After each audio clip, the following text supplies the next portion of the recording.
नमस्कार। Hello and welcome to this very special series. आप सभी को मकर संक्रांति की बहुत बहुत शुभकामनाएं। Very many wishes of the very auspicious occasion of Makar Sankranti, which where the sun takes the northward trajectory, and today we are initiating a very important series of deliberations, एक सप्ताह का ज्ञान यज्ञ, which will in the modern working days of 5 days, 15th to 19th of January. And this commemoration is being named as the World Education Forum. And somewhere or the other, it has been inspired from a similar such a mammoth intellectual undertaking which goes on in the Swiss Alps every year in the first or the second week of January, which is the World Economic Forum. It was established on 24th of January in the year 1971. And as serendipity would have it, Rethink India started getting inspired from this power of original thought process.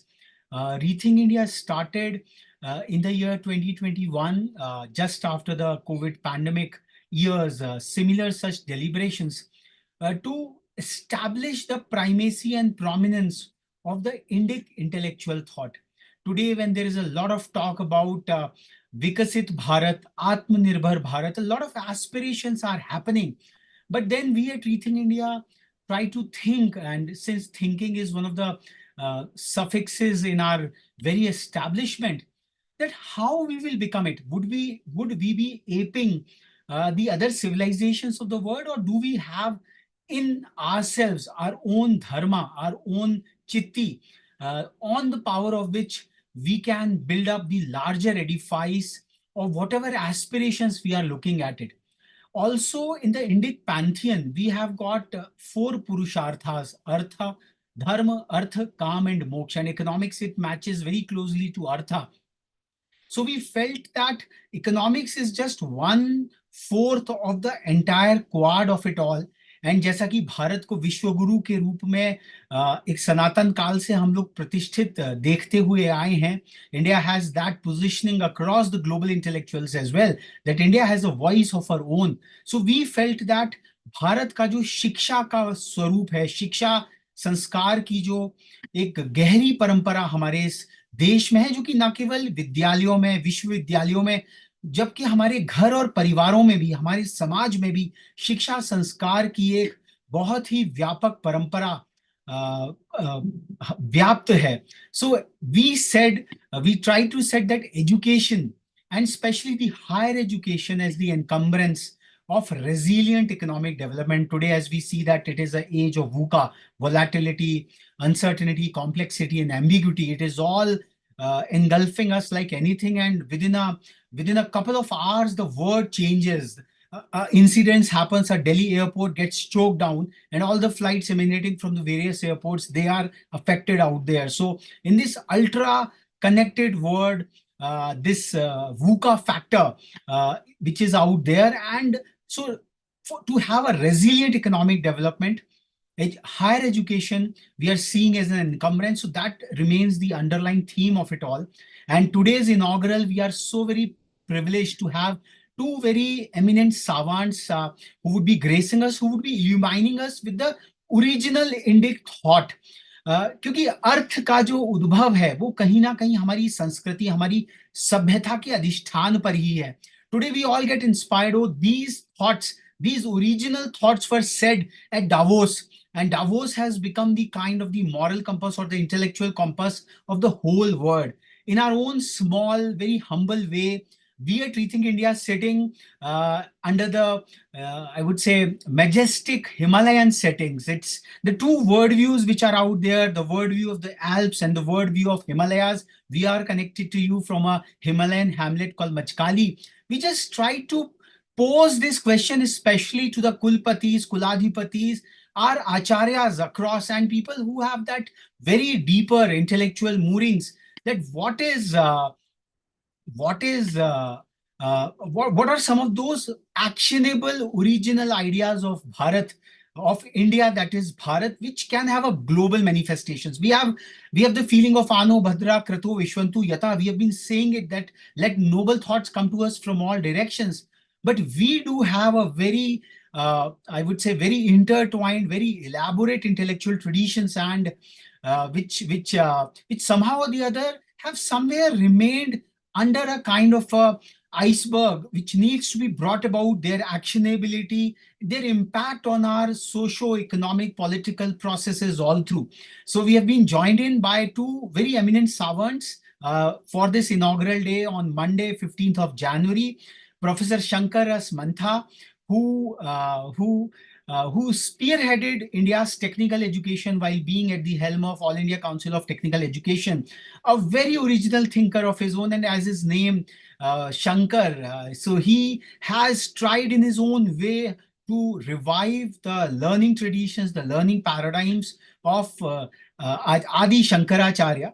And we also have with us a very special, yet another scholar of Indic traditions and a practitioner of the modern motive in Sri M. Nageshwara Rao Garu, who in his very small stint as being the director, acting director of the Central Bureau of Investigation, the ACE anti-graft agency of the country. And after his tenure, people have been talking about that it became a kind of a Center Bureau of Integrity. So somewhere or the other, these two savants whom would be having the benediction today, and the central theme what we have submitted for their exhortations this evening, we can say that how we can inspire, how we can instill the confidence and faith in the youngsters about the comparative and competitive advantage of the civilizational antiquity of India, that is Bharat. Uh, through structured programs and evidences for bolstering the purpose of higher education at large, impregnating the spirit of critical inquiry and daring for commensurate action, channelizing the youthful energies and fascinations. So,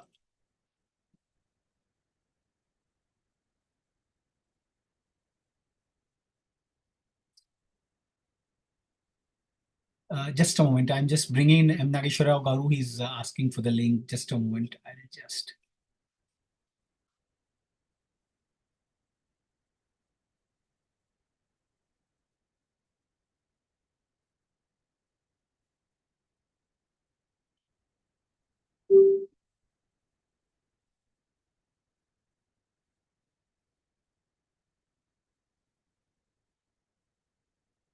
So this theme, why we chose it, it was very important that very recently there has been a global mayhem, a kind of a global concern with the most modern advances in artificial intelligence, which is in one school of thought is saying that it is slated to take over the human thinking per se. We have all got so very reliant on the infinitum of the online reels, the kind of content which is being thrusted upon.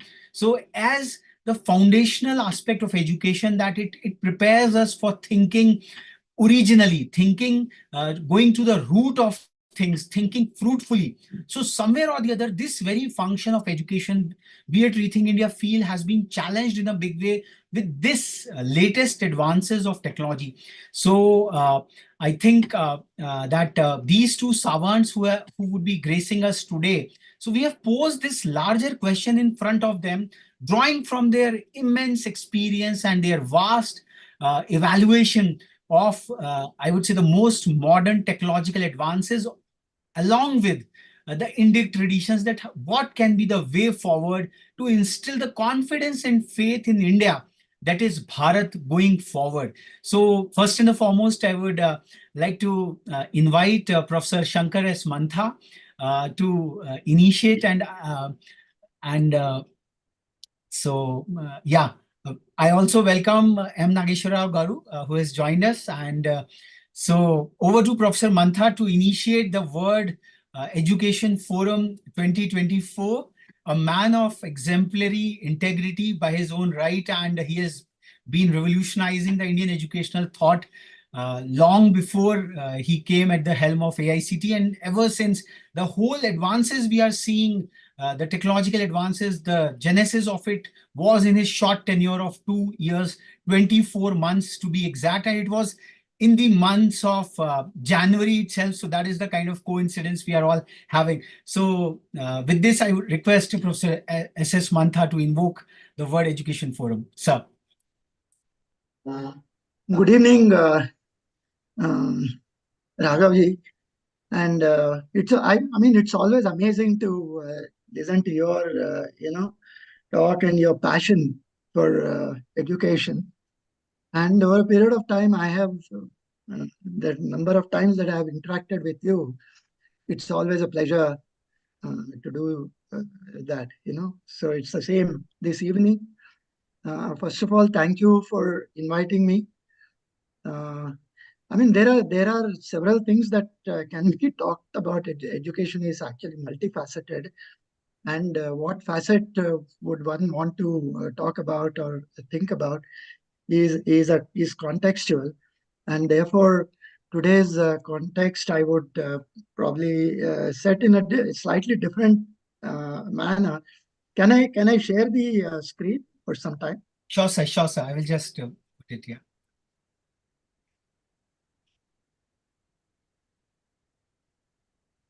Sir, you can please. Yeah. I think you can see my screen. Sir.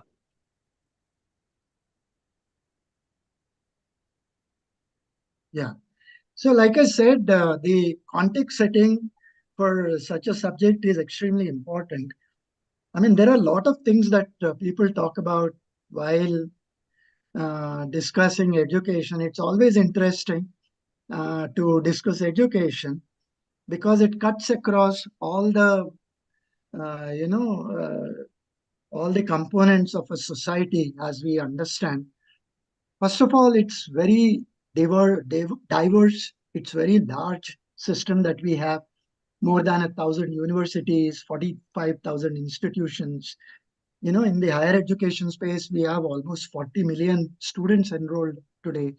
But unfortunately, even that 40 million enrolled in the higher education space gives only 27 GER, which means a large number of people are still sitting outside, to get into the higher education space. Now, they cannot do that for various reasons.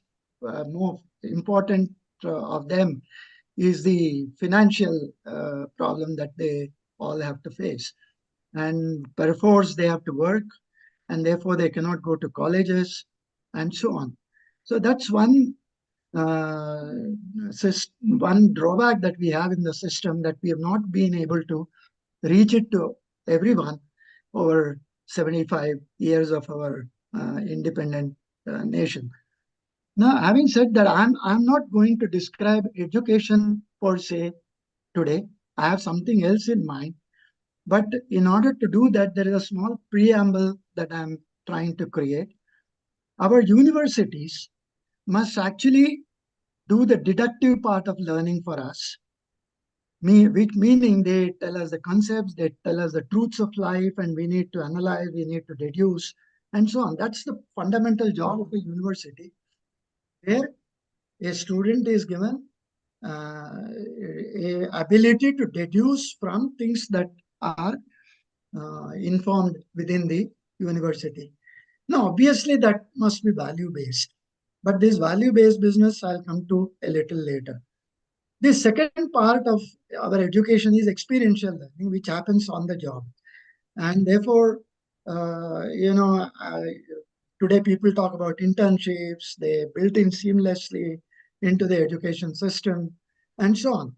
But however, what is important to note here is the education system today is laying great emphasis on placements, as though that's the only end result that we are looking at. And an institution is also ranked on the on the ability to place 100% of its students. Now, whether that's right, wrong, is for debate. It's for a larger debate. But then a university was never built to guarantee jobs. A university was never built to, actually say that you'll be employed at so and so salary. Recently, we hear the IIT graduates and some of the other institutions as well getting more than a crore of rupees, salaries. Now, is that the primary function of a university? I don't know. Then the industry to which these students are going, that's also transforming. You have also mentioned about artificial intelligence and so on. I'm not so much as enamored by AI per se, because AI always existed right from 1950 in our system. And the first, chatbot, AI-based chatbot, was developed by MIT. Joseph Rosenbaum in MIT, and this was it was called Eliza, and it was a conversational style, chatbot that actually was a precursor and almost 60 years back. But what is important about AI is the generative part and the regenerative AI, which is much more, complicated, or it complicates our life much more than what we actually see today. The strategic management, the digital strategy development, digital transformation, applications of AI, these are all the things that which people are interested in today, in purely in terms of making a career, in terms of an employment and so on. So based on these perspectives, the contours of teaching and learning have been changing. From a purely faculty-centric system, we are moving into a student-centric system, and probably into a self-learning mode of system. Whereas the faculty were actually teachers at one point of time, today they have to transform into guides, into mentors, handhold. There's a lot of information available out there on the internet, on the third-party platforms, and so on. So, what is the teacher's role now? He has to become a guide. He has to become a mentor. Tell the student where to find the right information. Differentiate between what is right and wrong, and that happens to be the sole purpose today of a teacher. Then we have all kinds of designer courses, and students can design their own courses, their own degrees. All this is a part of NEP and the detailing that is required to make it real. Then we have, several, not everything can be taught in a university. So therefore, there are, micro credentials, fractional credits available, where short programs, short courses of 15 minutes, 20 minutes of fractional credits can be accumulated. And therefore, the journey of education goes. In all this process, technology is the enabler, and digital transformation is the key. So the entire education space, like an industry, though we don't still consider education as an industry, not in that sense, because it's still not for profit entity. So therefore, digital transformation has transcended even into education, and therefore a lot of technology is happening in terms of how we deliver education. Therefore, what happens is learn, unlearn, skill, reskill, upskill. These things become extremely important as we go along. Now, all these initiatives have probably given us a one-dimensional learning, and therefore our students, be it whatever discipline they are in, whether they are in engineering or arts or science or whatever, it is all simply one-dimensional learning, and they only probably know what they have learned in the college and nothing beyond that. So therefore, lack of empathy, lack of compassion, no sense of community and understanding for others, and which actually leads to social conflicts, division, in life and things like that. So therefore, what is required, we'll go further. So let's adopt a value-based education. Now that is the theme of my part today. I've just created a preamble where a lot of things are happening in education that people will keep talking to you about that. But what I'm doing today, probably people may not really talk about in that context. So therefore, what I have done here is Jivan Mulya is what I am interested in. What are the Mulya that we have to have in our life? So so there are several of them. I've listed some of them here: Shraddha, Udyamshilata, Nirbhayata, Satvikata, Jnana Yoga Sama, Danam, Yajna, Tapa, Dama, Rujuta, honesty, Swadhyaya, Paraninda, Ahimsa, Shanti, Daya, Jivan. These are all the values that we must look at in our life. Having said this, we'll go little further. It is very interesting to know how our, Puranas have evaluated, how our ancient systems have evolved over a period of time, and so on. Sri Ramam Vijayamarchavyam Satyameva Jayatyapi Yatra Yatra Raghunatha Kirtanam Tatra Tatra Krutamastakam Anjalim. Now, this is from Ramayana. Lord Rama is known for valor and righteousness. What this tells us is above everything else, whatever be your education, values of righteousness, values of truth, and the celebration of those virtues. It's not enough to have virtues, but we must be able to celebrate them. And that is what Rama stood for, and that is what we need to bring back into our education system. So we talk about value-based education. It aims at training the student to face the outer world with the right attitude and right values. So it, in a way, develops a personality. It includes character development, personality development. It includes citizenship development, and of course, spiritual development. Without that, it's extremely difficult to understand what life is. So therefore, what does all that constitute? Character building, ethical decision making, respect for diversity, empathy, compassion, leadership, responsibility. All these become extremely important for holistic development. Now, this is a figurative expression of what these characteristics of values are. Now, like you said in the beginning, the spirit of education is that noble thought should come to us from all the sides. Ano bhadra krutavo yantu vishwato adabdaso aparitaso buddhida devano yatha sadmit vruddhe asannaprayavo rakshitaro dive dive. Now what says is हमारे पास चारों ओर से ऐसे कल्याणकारी विचार आते रहे जो किसी से न दबे, उन्हें कहीं से बाधित न किया जा सके, एवं अज्ञात विषयों को प्रकट करने वाले हो, प्रगति को न रोकने वाले हो, और सदैव रक्षा में तत्पर हो, तो देवता प्रतिदिन हमारी वृद्धि के लिए तत्पर रहे. Now this is the overall concept of higher education.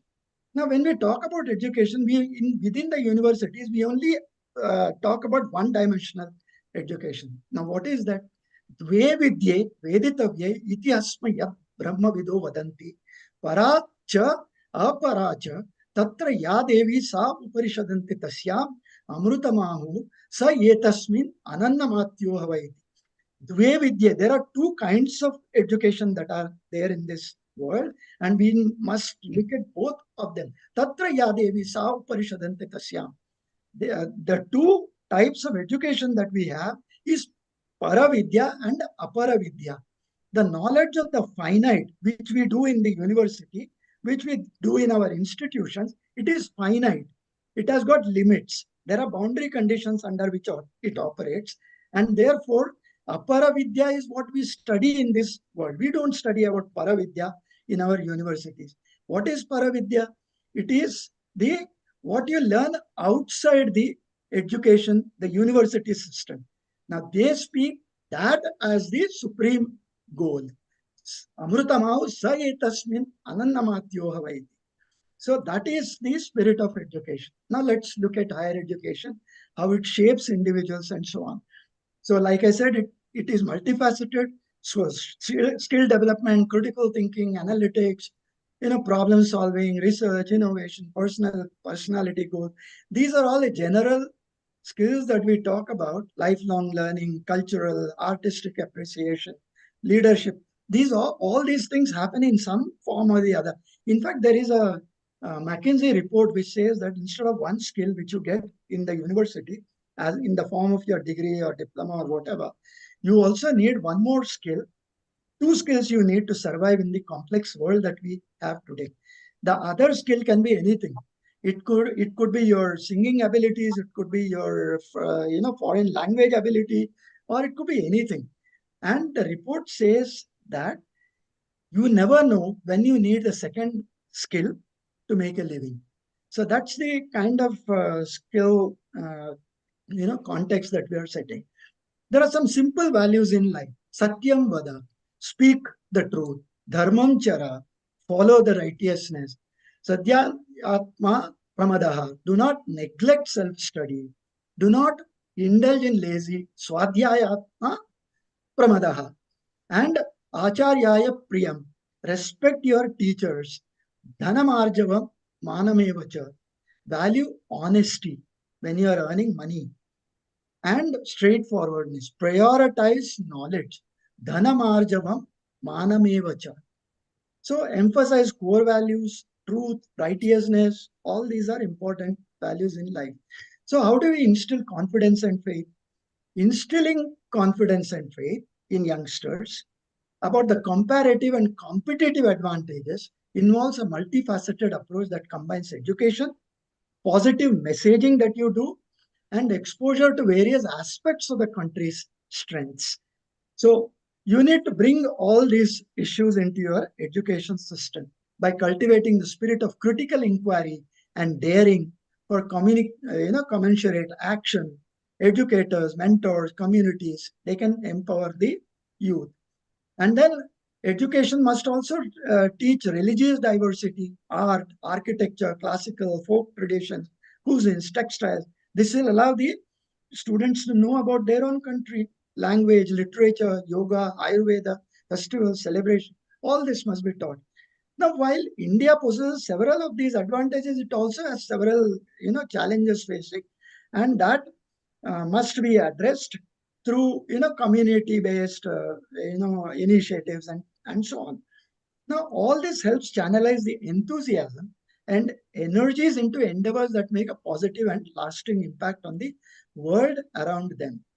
Now, moving further, what I have is, in order to be a good citizen, it's very necessary that mind control is there.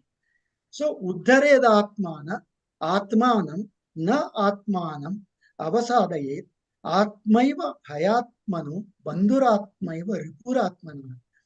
Uddharedatmanam. Elevate yourself. Uddhar means you elevate yourself, atmanam, through the power of your mind. Na atmanam avasadayet, and not degrade yourself. Don't avasadayet, don't degrade itself. Atmaiva hayatmano bandhuratmaiva ripuratmana.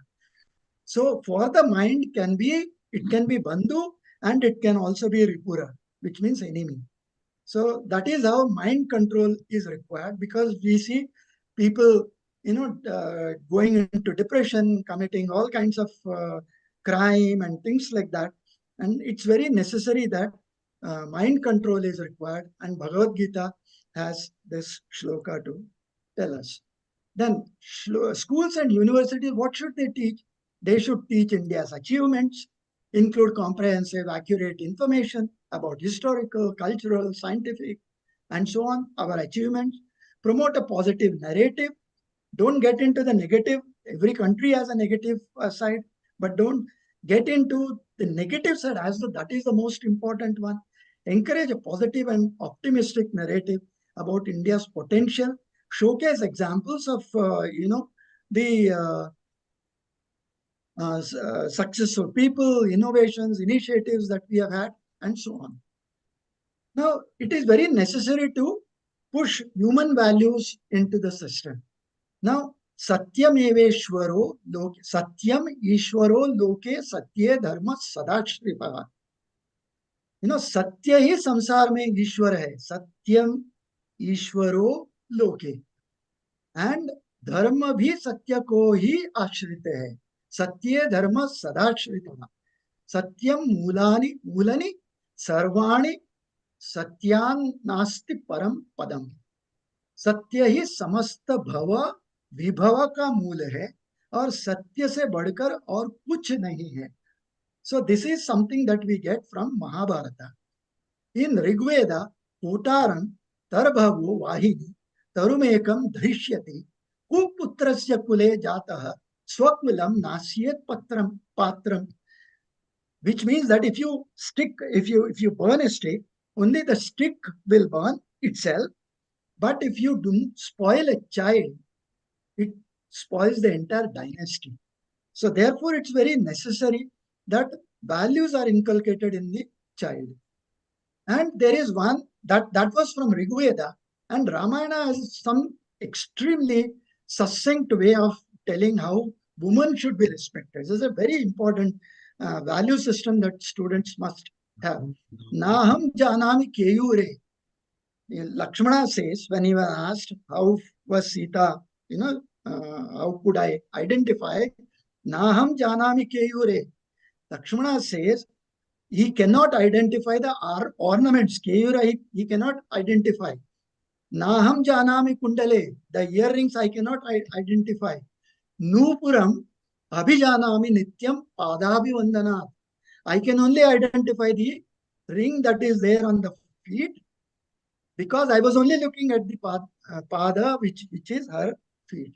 So which means that there is a great sense of respect that is attached to women, and that is a value system which must be taught to our children in schools, universities, and so on. Now, while doing all this, there is a great debate on whether Sanskrit should be there, not there, things like that. But personally, I feel Sanskrito Deva Bhasha, Yatvaya Vyadhupita, Tvaya cha Sarvabhi Shastra Jagatam Swargapa Vargayo. Sanskrit is a language of gods. Yatvaya Vyadhupita.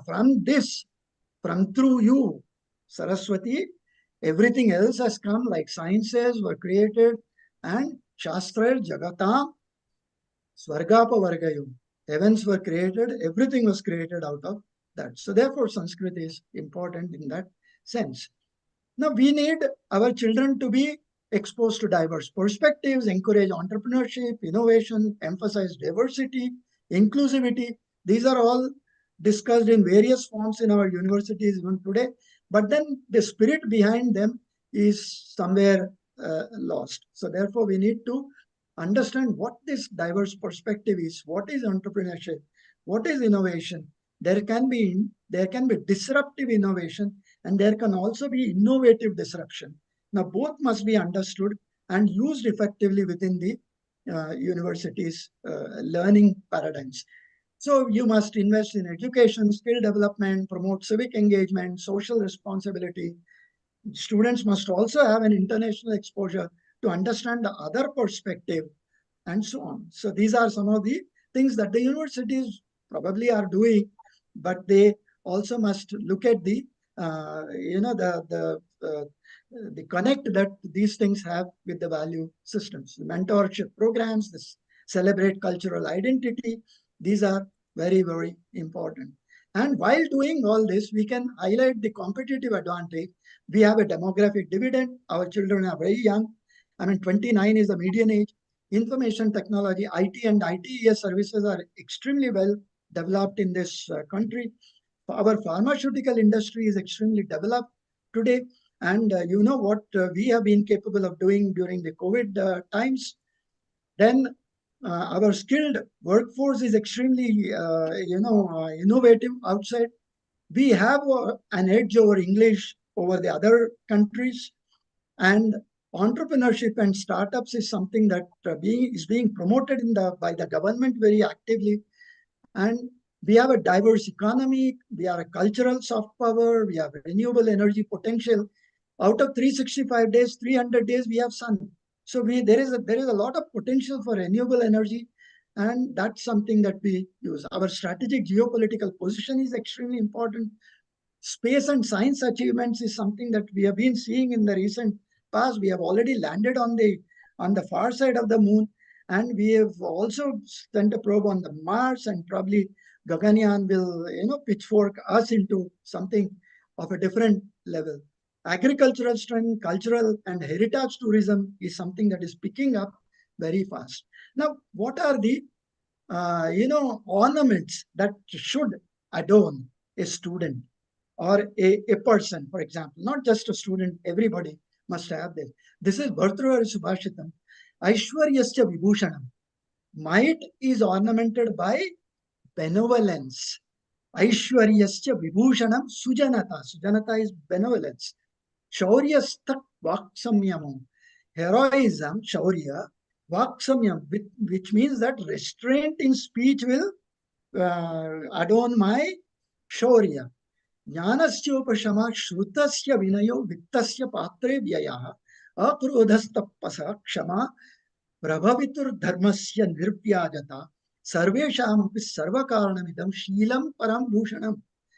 Out of everything else, like for example, knowledge is adorned by patience, fame by humility, wealth by donating suitably, ascetic practice by controlling anger, akrodastapasa kshama, and please, Lord, by ability to give, you should be able to donate, and religious practice by honesty.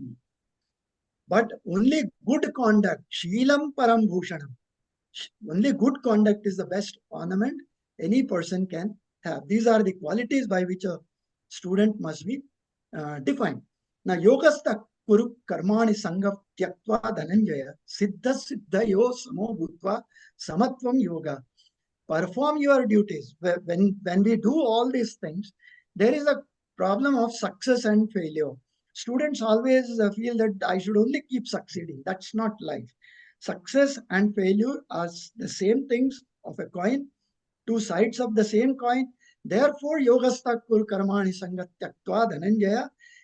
Again, Krishna says, "Oh Arjuna, while remaining detached from success or failure, such equanimity in face of both success and failure is what is required." So, so therefore, we come to learning and dedication and how to get peace in life. Shraddhavan labhate jnanam tatpara sannatendriya jnanam labdhva param shantima achirenadi gachati.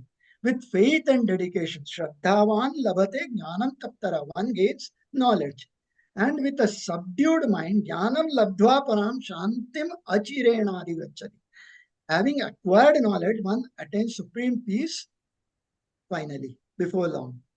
So there are several things that were happening. In order to do all this, we must revisit our old traditions. I go back to Shankaracharya, reinvent his pedagogy and andragogy, how he used to teach children and how he used to teach adults. There were several pedagogies that he was using. They are used even today in the four matas of Shankaracharya. And incidentally, all the four matas were based on the four Vedas that we have. So Shravana Vidhi is listening attentively to what Guru says. These pedagogies that I am describing here are still followed in those matas. Manana Vidhi, meditating over what Guru teaches. Nidhityasa Vidhi is a method of reaching conclusions. Prashnotter Vidhi is a question-answer method. I ask a question, you tell me the answer, and so on. Tarka Vidhi is a method of analyzing. Vyakya Vidhi is exposition, tika, commentary that you write. And Adhyaropa Apavada Vidhi is a projection method where the student is taken from real to the unreal world and from unreal world to the real world. Drishtanta Vidhi is difficult things are taught by illustrations and so on. Katha Kathana Vidhi, the student is a storytelling methodology which we have completely forgotten. And Upadesha Vidhi is a lecture method used in the Advaita Vedanta of Shankaracharya, practiced by students. And these are the methods which we must revisit and bring back. Unfortunately, what has happened is our entire system is our universities and so on have chosen to discard everything except the first and the last, the Upadesha Vidhi and Shravana Vidhi. So these are the problems, and therefore we need to revisit all that back. So how do we get happiness? The entire understanding of education, the entire knowledge is something where we should, have happiness at the end of the day. There are several domains of happiness. There is a psychological well-being. There is material well-being. There is, arts, culture, education, community, health, social. These are all various facets of happiness, but there must be a balance of things which will ultimately bring us the happiness, and that only comes from the value system that you have. Now this is something that happens in our lives all the time without values. What is this? You just look at this slide. It's extremely interesting. Now I have a desire. I say I really want this is the desire. Then I satisfy the desire. Something happens, my desire is satisfied. Then I get happiness. So I say I got it. I got happiness. Then after some time it fades. And then I have a new desire. Then I start, I really want this, and this keeps going on. This is called a hedonistic treadmill. It's like a treadmill where I keep on going on that treadmill without any happiness, without any direction in. And this leads to depression, this leads to crime, this leads to, and so on. So finally, there's just about 2-3 slides now. See, alasasya kuto vidya, avidyasya kuto dhanam, adanyasya kuto mitram, amitrasya kuta sukham. While following that hedonistic, treadmill, while understanding that, the other end of that is you should not become lazy and lose sight of what you're doing as well. So one who is lazy, alasasya kuto vidya. If you are lazy, you won't put in efforts to acquire knowledge. Avidyasya kuto dhanam, you won't get money. Adanyasya kuto mitram, you won't get friends. Amitrasya kuta sukham, so you won't get happiness. So it is a, instead of the hedonistic treadmill, you follow this mill where you get vidya, you get dhanam, you get friends, you get happiness.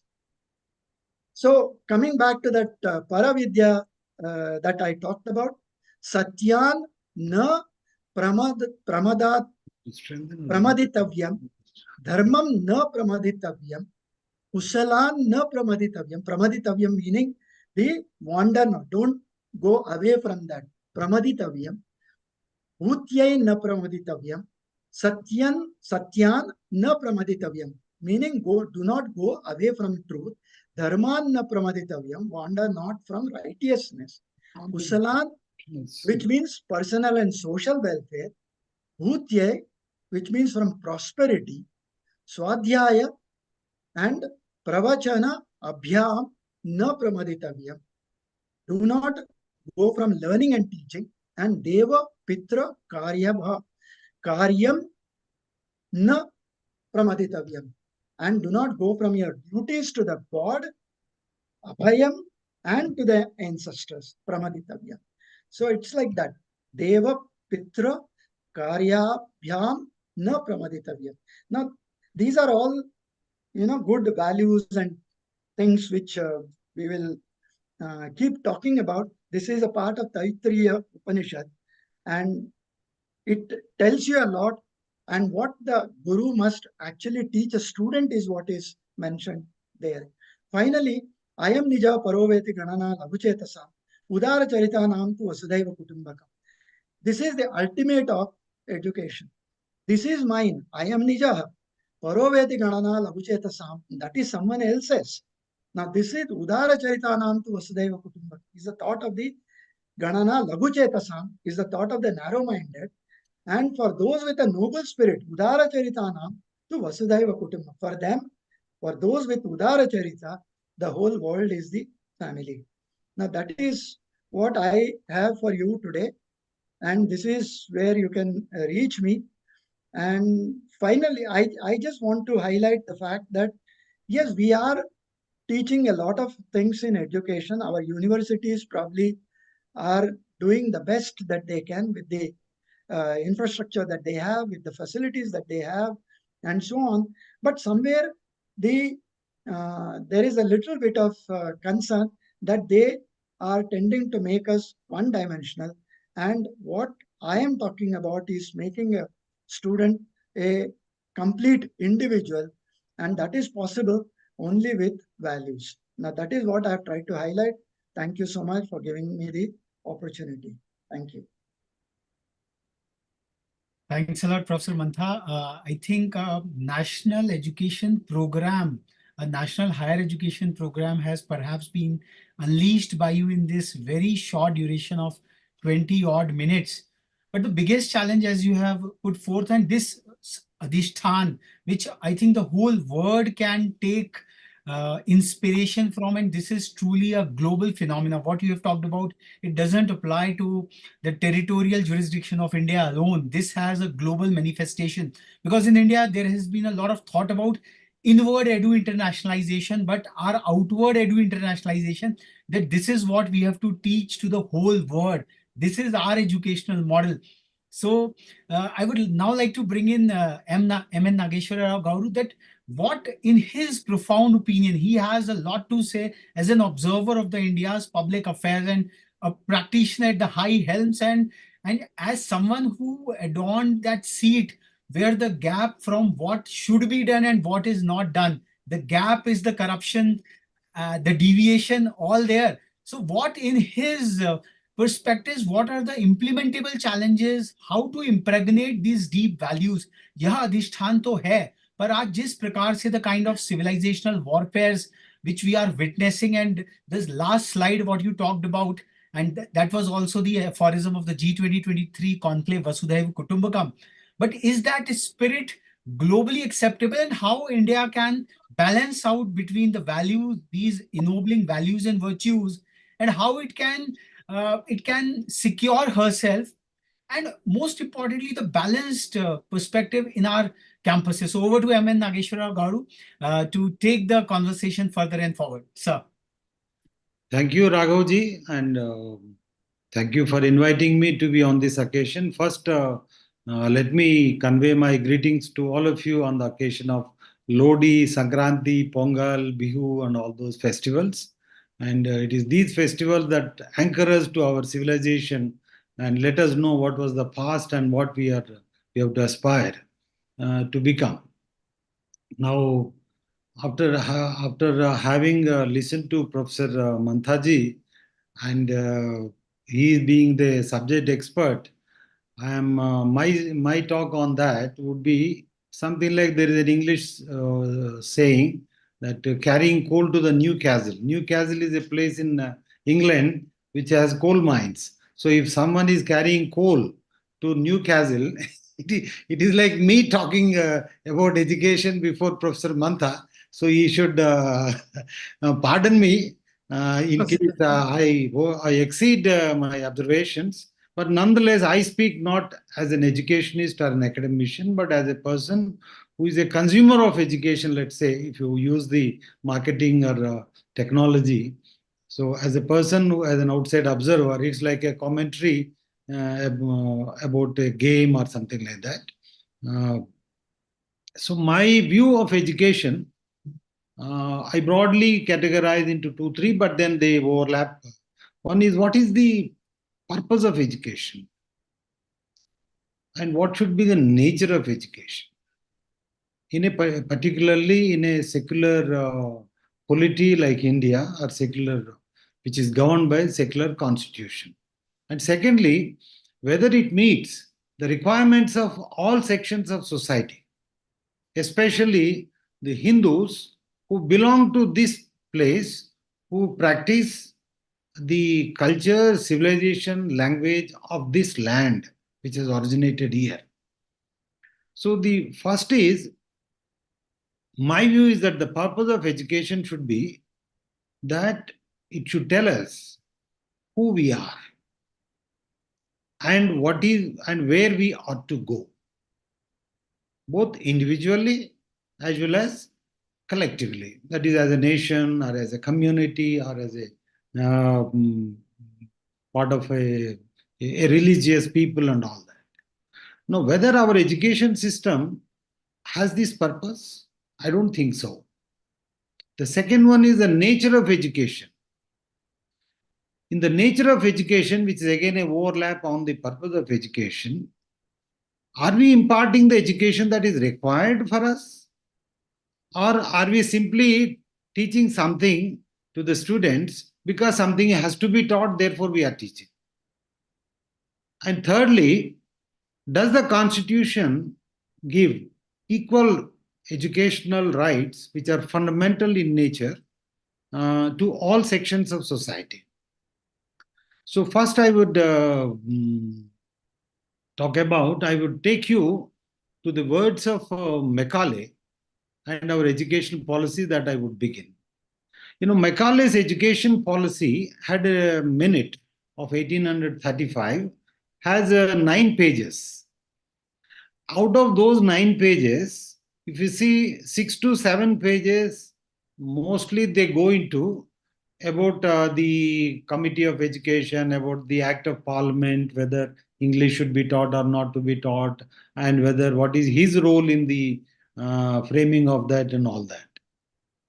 He encapsulates the whole purpose of the British education in just one sentence. That sentence can be considered as is so condensed that it can be considered as a Veda mantra. I read it out. He says, we must at present do our best to form a class who may be interpreters between us and the millions whom we govern. A class of persons Indian in blood and color, but English in taste, in opinions, in morals, and in intellect. That encapsulates the whole education of India since 1835.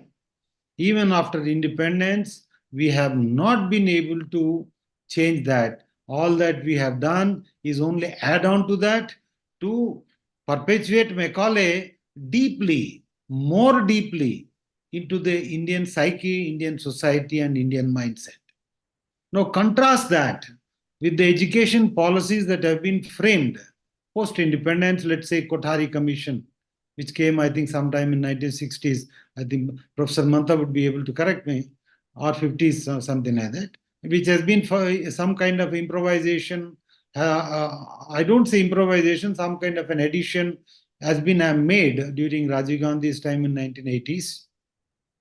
And then the current national education policy of 2020. Now, each of these reports, 3 reports, run into more than 400 to 500 pages, if not more. If you read those reports, you will be more confused man after reading it. What exactly do the reports mean? What do they want to say? How do they want to take India to a place where they think? Do they have any purpose? Does this education have any purpose other than teaching them some skills in languages and here and there?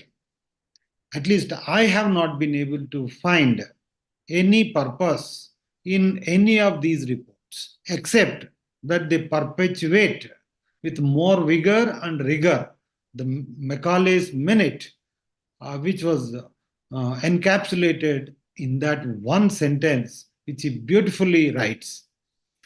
How is it, why is it so? The reason being, there are several reasons why we could not formulate a policy, an education policy of our own. It is for the simple reason that who are the education ministers in the post-independence period? In 1946, when Jawaharlal Nehru became the prime minister, 1946, please remember, before independence, he became the prime minister, and his cabinet consisted of Abul Kalam Azad, who was given the education ministry. He continued as education ministry, if I remember correctly, into the 60s, early 60s, for about 10, 12 or 13 years. This man, he was educated in madrasas. He was born in, I think, in Makar, Medina somewhere, and he was educated there and also educated this. He never had any English education. His education was entirely Islamic. So he has completely distorted Indian history on industrial scale and imparted an education to India which is far worse than Macaulay's. I would say Macaulay at least had only an intention of making Indians to learn English, to be interpreters between the large masses and the British, and also to provide some kind of the workforce for running the government and also various governmental and public sector agencies. He never had much intention to destroy Indian civilization wholesale, though he may be having it, but at least you cannot find that from the minutes, from his education minutes. But what Maulana Abul Kalam Azad did, even 1300 years of foreign invasions could not destroy that, what this single person has done to our Indian education, to Indian mindset, how we view ourselves. Because of the kind of education that imparted to us, we started becoming a nation of self-loathers, a people who loathe themselves, who think that our father is an idiot, grandfather was a stupid fellow who did not know anything, and we are the only one who knows something about it. And all that the dharma, all that our languages, our culture, our history, our struggles, our civilization that we stood for has been shown as something which is to be ashamed of. We are delegitimized from our own culture, our own land. We are uprooted, we are deracinated. And Abul Kalam Azad achieved his purpose tremendously. And whereas this happened only for Hindus, mind you, it has not happened for Muslims and Christians. Why? Because the reason being, Article 30 and 29 protects the fundamental rights of minorities who are Muslims and Christians to have their own education system, to have their own schools, colleges, and educational institutions for teaching their religion, language, culture, etc. Whereas Hindus have only civil right, because we do not have fundamental right. Civil rights can be interfered by the government, whereas fundamental right, if interfered, one can go to the High Court or Supreme Court and get appropriate orders for redress. Now, the Professor Mantha and others may also say that if Hindus do not have educational rights, how is it that there are hundreds and thousands of educational institutions, schools, colleges, universities started by Hindus? Yes, as I said, we have civil right only. So the government interferes and prescribes everything. What are the scales required of the student teacher ratio, physical infrastructure, and such other things, the salaries to be paid, the amount of fee that they can collect or they should not collect, whereas these things are not applicable to minorities. In addition to that, particularly at the school level, the syllabus has to be aligned to the state board's syllabus, that is state's prescription. If that is not aligned, then the recognition will not be granted. And if you cannot get recognition, whatever teaching that you do to the students, once they pass out, will not be able to get admission into anywhere or will be eligible for any job. Now, so therefore, the schools or educational institutions started by Hindus are essentially secular educational institutions which conform to the government syllabus, government norms. Whereas these colleges and schools started by the minorities, they can teach whatever they want. And that is why Maulana Abul Kalam Azad was able to push his policies of de-Hinduization down the throat of Hindus, both through the government education system as well as through the private schools, colleges started by the Hindus. So we are now a nation, I repeat, a nation, we Hindus are now a nation of self-loathers. Now, as Professor Manta has mentioned, a beautiful saying that is, no, Satyam Vada Dharmam Chara. That's a beautiful expression. In Telugu, it is slightly perverted intentionally to say what we are doing. Satyam Vadha. Vadha in Sanskrit means murder, killing. Satyam Vadha. That means you kill truth. Dharmam Chara. Chera in Sanskrit means follow. Whereas in Telugu, it means you kidnap, you abduct. That means you abduct dharma, you kill satyam. That actually describes the purpose of India's education system. Now, one may say that, okay, it is fine, you have told about the problem, but how are we going to do? What are we going to do about it? What is the solution? Because anyone can talk of the, in fact, education is such a thing that even if you can talk whole year about the problems of education, still you will not be able to narrate all the problems of education. I have my view, it's personal view. There is a book called The Beautiful Tree, written by Dharampal. Professor Mantha may have heard about it. Dharampal wrote books on various, there's a collection of books by Dharampal. Dharampal was a Gandhian. Now, this title of the book comes from Mahatma Gandhi's saying, description about Indian education.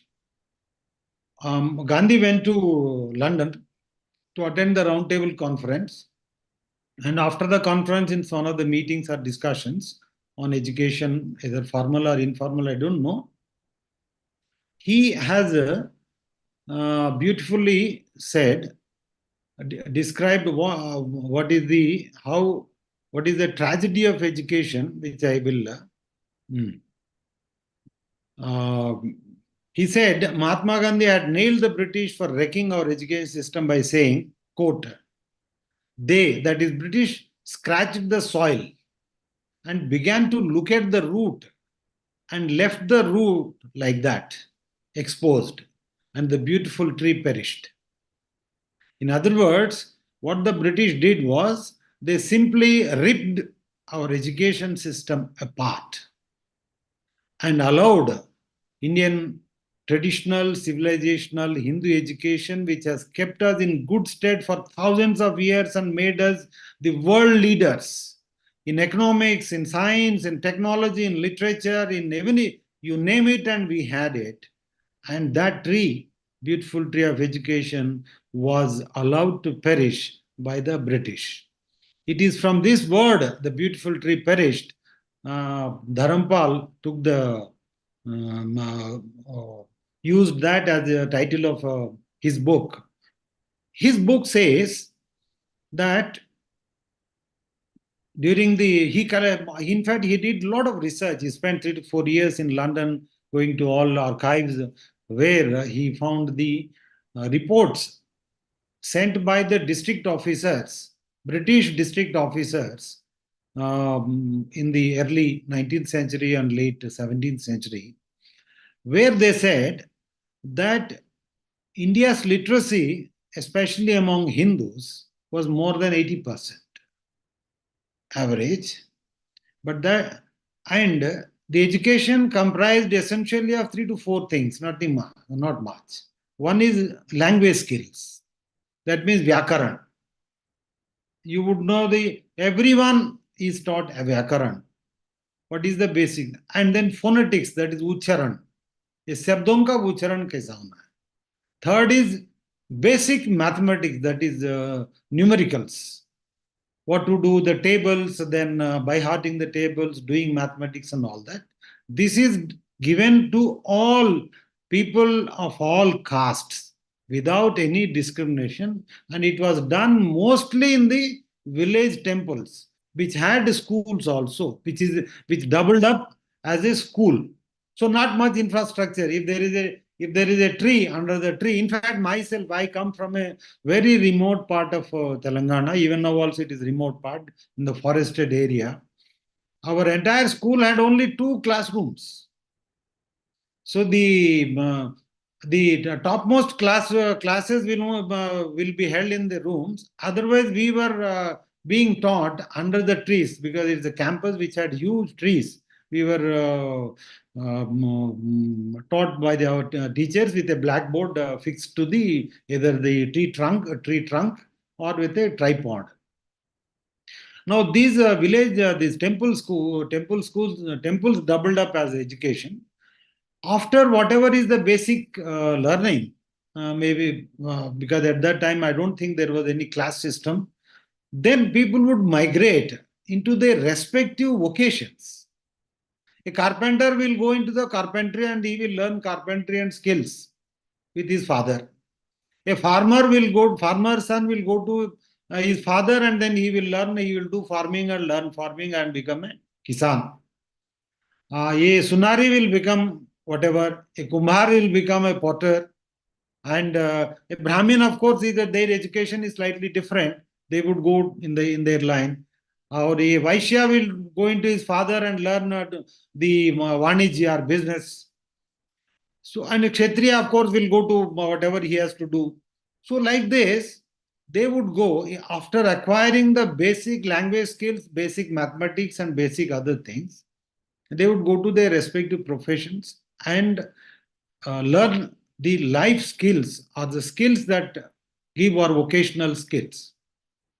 So, therefore, there was nothing called unemployment. The word unemployment did not exist before Macaulay's education system came into force.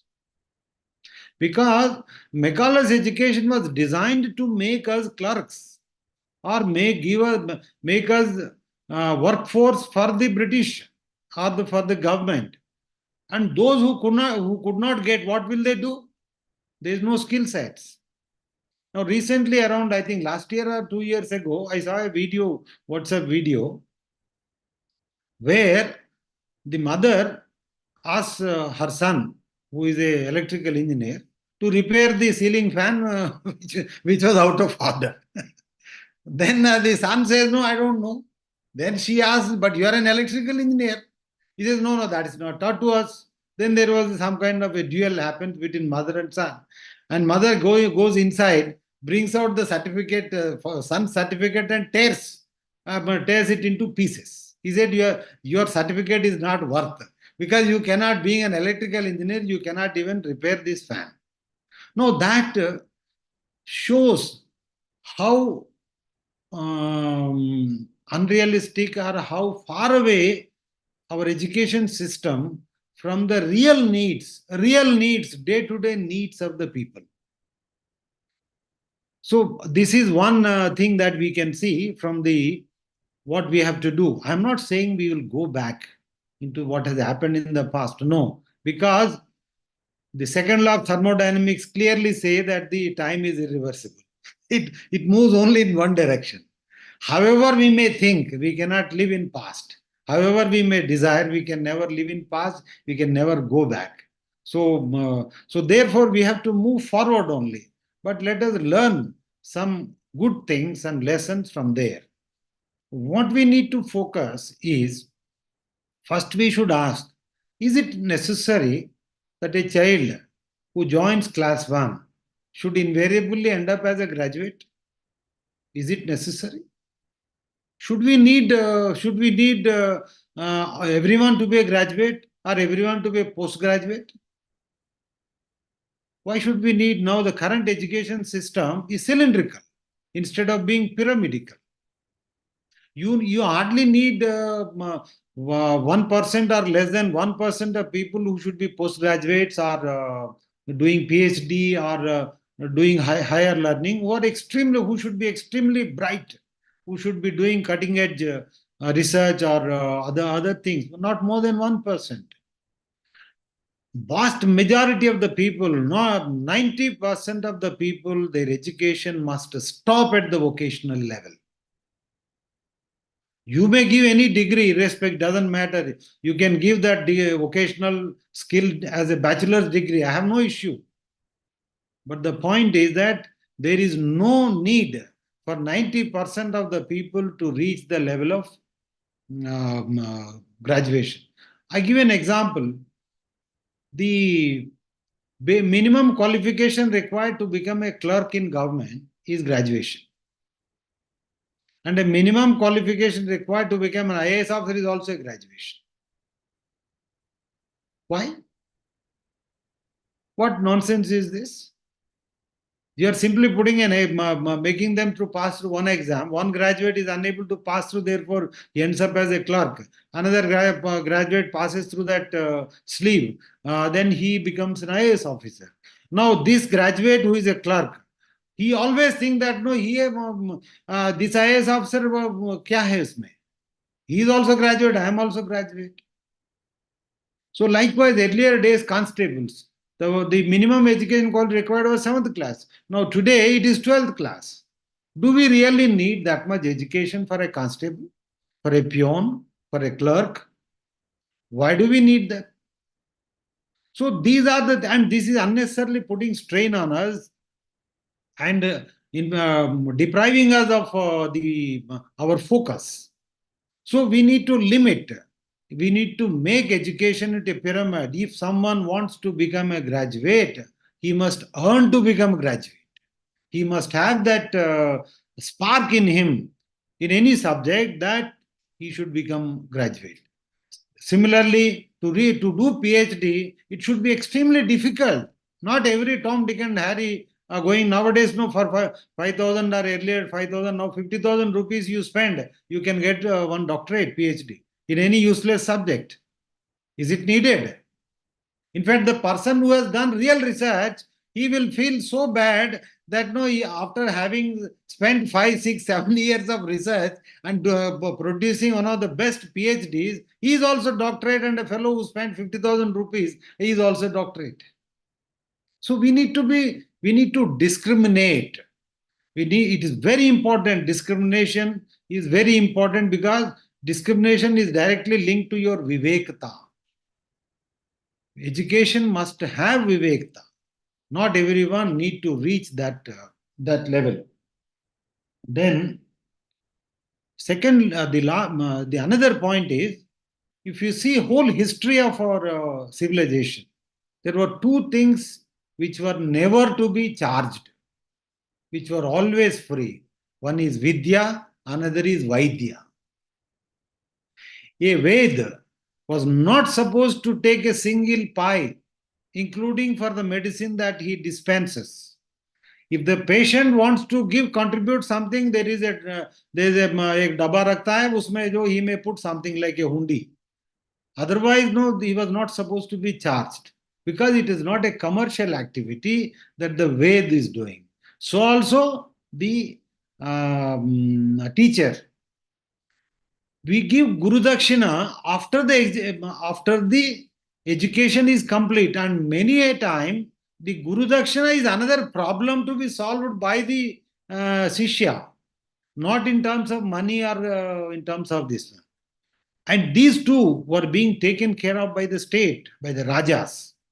Rajas would give huge land grants to the Vaidyas and our teachers, gurus, they would teach. So therefore, we should stop complete commercialization. We should stop anyone from charging any fee at any level, whether it is entry into class 1 or entry into PhD, any amount, it should be 100% free. Now you see an MBBS doctor who spends 50,000. Now in the NEET, there are ABCD categories of admissions, where under the management quota, I think some colleges charge 50, 60 lakhs.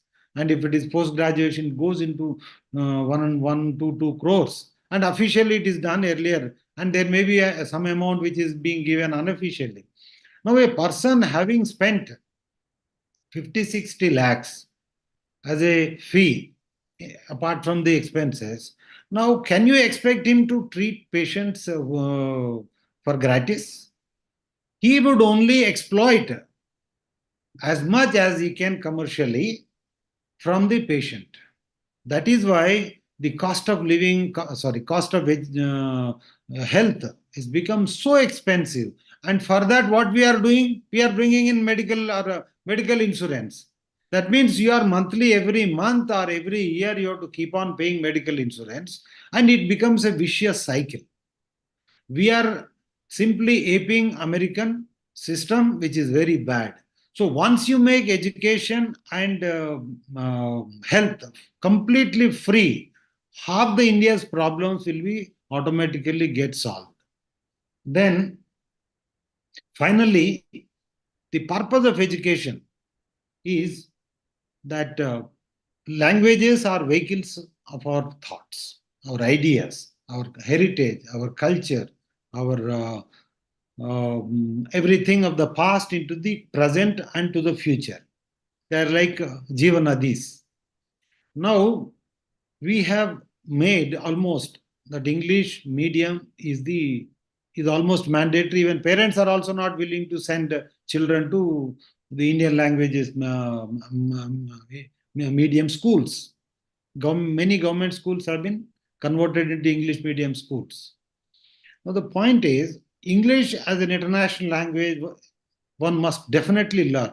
I'm not against it, because I myself, right now, we are talking in English only, because it looks very bizarre that we are talking in English language and seeking to prohibit or ban or restrict its use.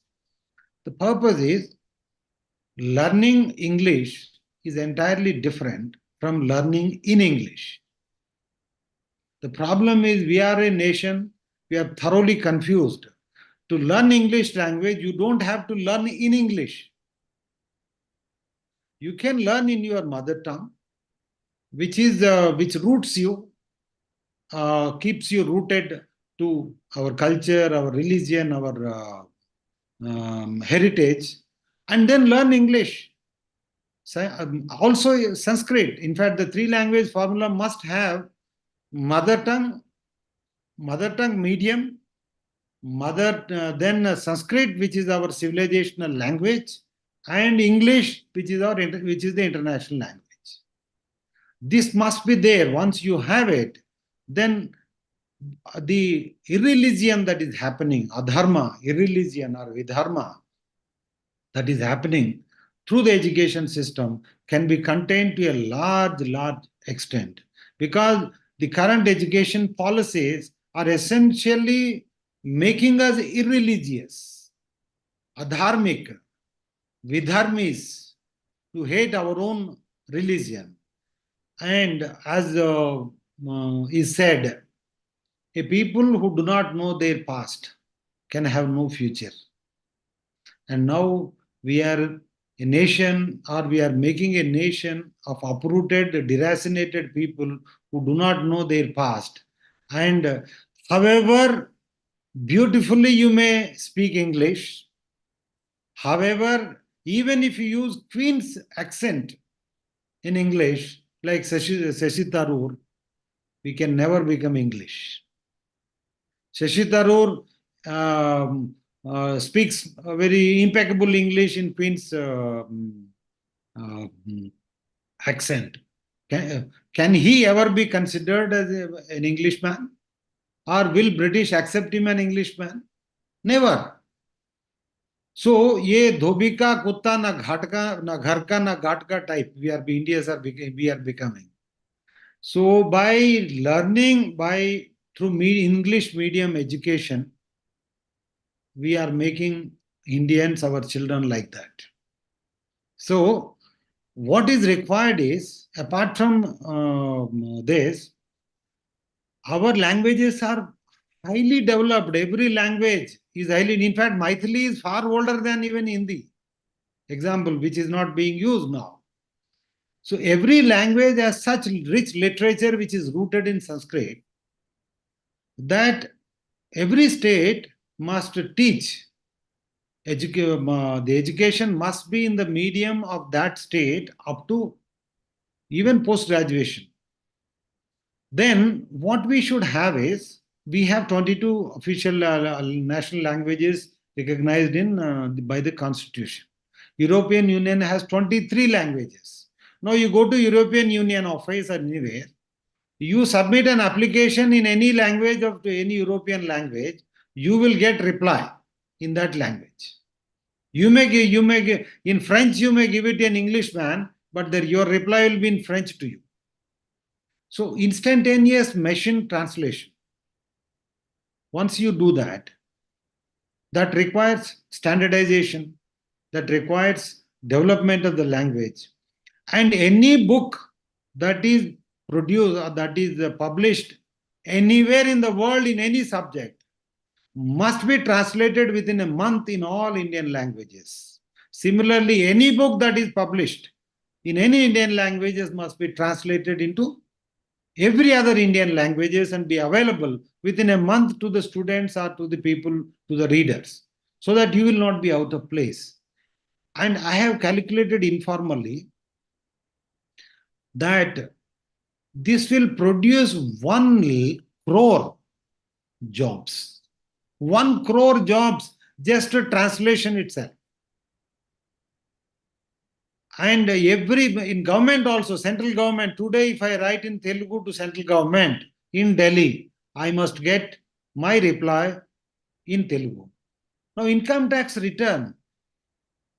You see, Telugu is spoken by 11 crore people. Now, I cannot file my income tax return in Telugu. Whereas 50 lakh population of Hebrew, that is Israelis, you can do it, but they do everything in their language because that language was dead. They revived that language. So also Tamil, so also Kannada, so also Oriya, Bengali, Assamese, Marathi, Gujarati. You cannot file income tax return. Why can't you? Is this not a discrimination? Now imagine if income tax department engages people to do this translation. How many jobs we can create? At the same time, our dependency on the chartered accountants will come down once people know the Telugu or their mother tongue, they would know what exactly is the law. Because one of the problems why the court cases are so much mounting is that neither the plaintiff or accused nor the defender have any say, because it is from my side one advocate, from my opponent side another advocate, who speak in English to a judge in English, and that judge delivers judgment in English, which I do not know. So my advocate will tell me. So what kind of justice is this? So there are so many problems. All this because of this language, which can be solved. But then, do we have that will? Because the people are moving in the opposite direction. Government schools are becoming English. So, and I have my serious doubts whether we will be able to do inspire people like us, maybe demanding or wanting. But I don't think we as a civilization in the cusp of death, in the sense that we are on the in the ICU with life-saving missions, and I doubt whether we have the will, desire to do it. In the last 10 years, we have seen, in fact, the National Education Policy to 2020 is the worst. Is the combined effect of Macaulay and Maulana Abul Kalam Azad multiplied by several times is the result of is the result is NEP 2020. All that it talks is educational administration. There is no word about the purpose and nature of education. It only says that no, instead of 10th class, there will be 11th class. Instead of this one, there will be graduation, will be 4 years. How the education will be administered and all that. But what are you going to administer when you don't know what is the education about? So with this, I conclude my whatever my talk. And thank you, Raghoji, and then Professor Manthaji, and then Surbhiji for giving me this opportunity. And Professor Manthaji, kindly pardon me if I have exceeded or said something which is not palatable, but that's my observation, and I would like to learn from great learned people like you. Thank you very much. Nothing, sir. I mean, I enjoyed thoroughly what you said. In fact, I also belong to Andhra Pradesh. I also speak Really? Telugu. Oh, really, really. So when you put Mantha, I thought that no, you must be the. Okay, great, great. I think Nageshwara Garu has raised a very pertinent question, and his last assertion, I think it rattles the entire, I would say, educational space where NEP 2020 is being pushed in with religiosity, with a fervor that it is a ennobling notion. So perhaps maybe Dr. Mantha, what he has given the whole program of Bharatiyata, of a Hindu system of education in his, I would say, 20 odd slides, he has given the whole substance of it all. And teachers in their classrooms can really pick them up. The whole is Shankaracharya Vidya Padhyati. Nothing stops a educator in a classroom to do that. So perhaps at a national level, there might be challenges, but I would come to Dr. Mantha as to what an educator in his or her classroom can really adopt and adapt and really allay the concerns what Nageshwara Garu has talked about it, because we have to move towards some solutions. The adhishthan is there, the whole content is there, the concerns are quite valid. हम रास्ता कहाँ से बनाएं? I think Professor Mantha is a man of sneaking through and making way for things. So over to him, sir. Yeah, I mean, today we are probably caught in a system where it's not possible to go back in time, like Nageshwaraji said.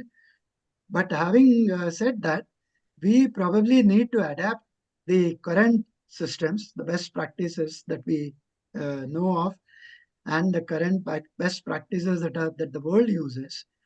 All of them must come together along with an element of Bharatiyata, the understanding of the value systems that we have, and we should revisit many of those ideas, concepts, but apply them to the technology that exists.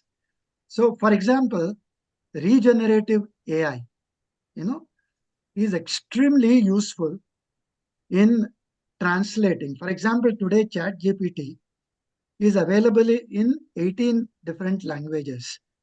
I mean, you ask a question, it replies back in the same language. Now, unfortunately, the language that it uses, if you have seen the translations, they are nothing great about. In fact, much of it is twisted, much of it is, you know, not acceptable to a guy who actually understands the local language.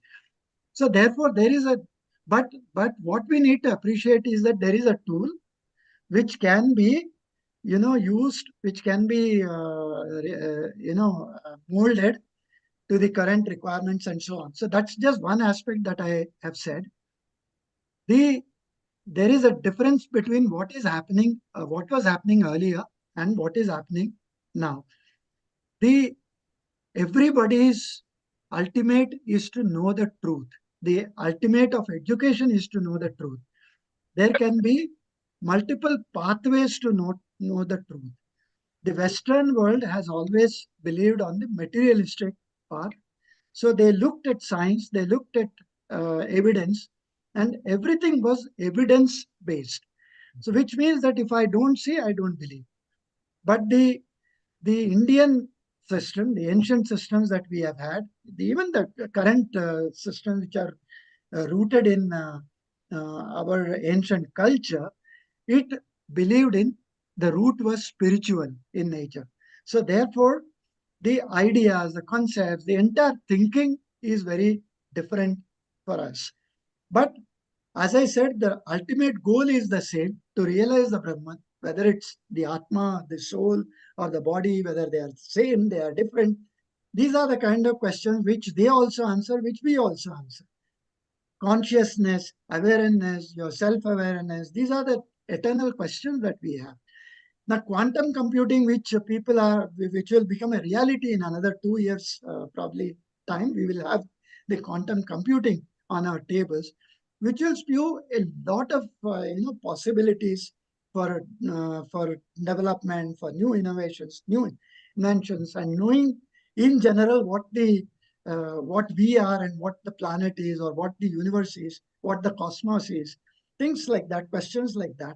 So understanding that our approach can be different, but the truth is the same, whether it's the Western culture or the Indian culture, that must be the point of debate, and how we can reach the same route through different approaches. Probably that's the crux of the problem. Thank you. I think we come to this very legendary close of this day one of this World Education Forum. And the foundations have been really laid by the two savants who have addressed us, and the kind of the whole educational program, the Bharatiya educational program, which can be adopted by the entire university system across the globe, has been presented by Professor Mantha. And Nageshwara Garu summarized the whole purpose and nature of education, and being a practitioner of education and someone who at the highest level has been witnessing the abrogation of the values, what Professor Mantha was talking about in the highest offices. So he has his own genuine concerns and the suggestions, concerns about the structure of education, where people can move out at any stage of education. The language question, perhaps. I think the issues have been raised very well, and the synthesis approach. I think both the savants have presented a synthesis of it all, and it would perhaps need further deliberations. And to just there is a session on language where Professor V.R. Desai, Honorable Director IT Dharwad, he talks about a 5 language formula. He says Pramatra Bhasha, हमारी जो local language है Maithili, and the regional language, he talks about 5 languages, and we would be having Amitabh Nag Sahab from Bhashini, as well as Professor Mantha was talking about the machine translation of the languages, which perhaps a culture has to be created for multilingualism. We go to the European language website, they say we converse in multi-language, what Nageshwara Garu was talking about. But really the challenge remains as to how these value systems at the higher education level, at the school level, the value Satyam va Dharmam Char, we are all impregnated about it, but we have seen ourselves as to how the erosion happens at the higher education level. And then what I think today's political climate, like the agencies are after the topmost people of the country. So how the value erosion happens, how we can sustain these values, that is perhaps again a challenge. The next 4 days we would be unraveling more and more innovative practices. Campuses are doing it. So I think it was a great inaugural. The foundations of Bharatiya education system, and to just to tell you that some of the ethos, the G20 Declaration on Education, the ennobling words, it mapped quite well with the NEP 2020. And yes, Nageshwara, who talked about that, it talks largely about educational administration, but I think Professor Mantha has given the content of it all. And any Acharya for that matter, they are really replete with that. And the debate would keep on going on, and we would be adopting it at Rethink India. We feel that institutions have now come to institutional education policy, practices. I think Professor Mantha's slide is something which every educator can adopt in his or her classroom and really make that requisite transformation. So I would request Dr. Surbi to formally give thanks to our two dignitaries this evening, and we would then close today's session. Dr. Surbi. Yeah. So I take this opportunity on the inaugural day of the World Education Forum 2024 to thank our savants, our dignitaries, Professor S.S. Mantha sir and Sir M. Nageshwar Rao sir, who have so emphatically and so profound, in such a profound manner, laid the essence of the need of, what is the purpose of education, the nature of education, value-based education. These are such important tenets, and I think with these, we Our pranams to both the savants. to both the Thank you. Thank you. audience who have given us this here. Thank you so much.